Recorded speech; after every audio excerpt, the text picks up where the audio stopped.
Halo 3 is one of the best games of all time, not only releasing amongst other legends such as Modern Warfare or BioShock in one of the best years for gaming 2007, but releasing with online culture when it was finally getting its footing in society. It took the world by storm and quickly became an icon at the top of the gaming world. My name is Spencer, and today I wanted to talk about why not only I, but others think Halo 3 is such a great game, even though I don't have it as my best Halo. That would be saved for Halo Reach, but to show that, I'd have to take you back in time. My first ever experience with Halo 3 was in 2009. We were too poor to buy the awesome looking Halo 3 ODST cover, so my dad convinced me that the used copy of Halo 3 was the exact same game. I don't remember a lot of my time on that disc, because unfortunately for me, I would lose it maybe a few months later. That was my first ever experience with anything Halo related. It made me think about Halo Reach when that was getting released, and eventually getting that, and overall, I can't thank Halo 3 enough for making me believe in a franchise I had no idea about. And that was the best thing about Halo 3. It was the most universally created Halo game because of the successes of the past. Bungie never thought Combat Evolved was going to be as big as it did. You know, they were probably even surprised of Halo 2's gaudy release. But with the new console comes a new generation. And even though it's the end of the trilogy, it had a responsibility to introduce a whole new batch of players into the iconic series. And iconic is a word that has been memed to literal death in the Halo community. You can thank Hidden Xperia for that. But he was never wrong in what he was saying. Halo has always been defined by its community, and in a time where video games were incredibly niche, Halo was one of those first few games to break through that wall. And although the two games that came out before it, both being bigger than the last, Halo 3 was the reason it's remembered and even still played today. $300 million in the first week. Bungie literally did it again, realizing that the ride they were on wasn't going to stop anytime soon. And that was for good reason. Although being one of the faster campaigns in the entire franchise, its job was to conclude one of the best video games ever in Halo 2, and for the most part, it succeeded. The biggest flaw isn't the mission structure or the random Cortana Gravemind moments, it's the Arbiter, Halo 2's main protagonist, being relegated to second string after an entire game of development, and I understand why they did that, as Chief got sidelined in Halo 2, like the Arbiter did in this one, but not even having missions associated with him, or depending on co-op, him not even being there, is so disheartening after experiencing his story. But, well, the story of Halo 3 is a simple race to the finish to stop truth, to stop the Flood, and save the galaxy once again, giving us triumph, sadness, and a whole lot of love throughout for this series.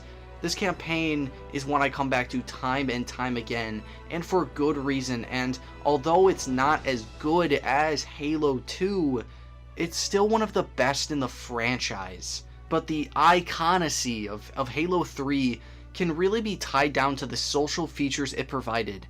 It offered the players so much more expression when it comes to sharing those online experiences.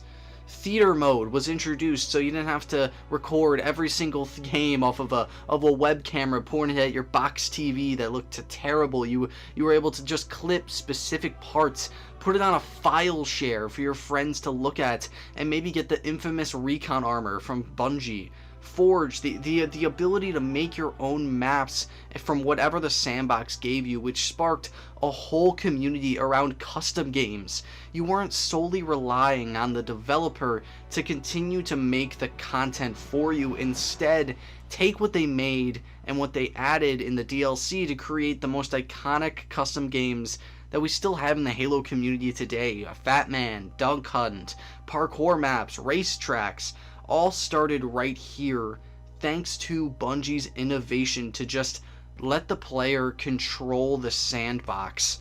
I don't think they ever intended to do this, but they didn't hate it at all, even leaning into it and making a map like Foundry in the first place, something purely designed for Forge. And that was the best thing that they could have done. All of this created a perfect storm for Halo 3 to truly become the most player community driven game I think I've ever seen outside of Halo Reach. And the game wasn't flawless. Let's not pretend it was, even though I bet a lot of the Bungie guys really think it is.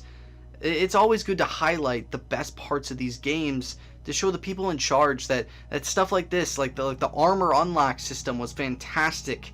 Actually being able to see everything the game has to offer and unlock it just by playing the game. Something Halo Infinite took in the complete opposite direction. It felt like this game was made for a more modern audience compared to those on the original Xbox. Instead of long missions and some that are really short, it kind of exists to pad out the runtime, Floodgate being a great example of this as the storm in reverse. But it doesn't take away from the incredible simple narrative Bungie was trying to tell, and something like a game like Halo 5 struggled with massively.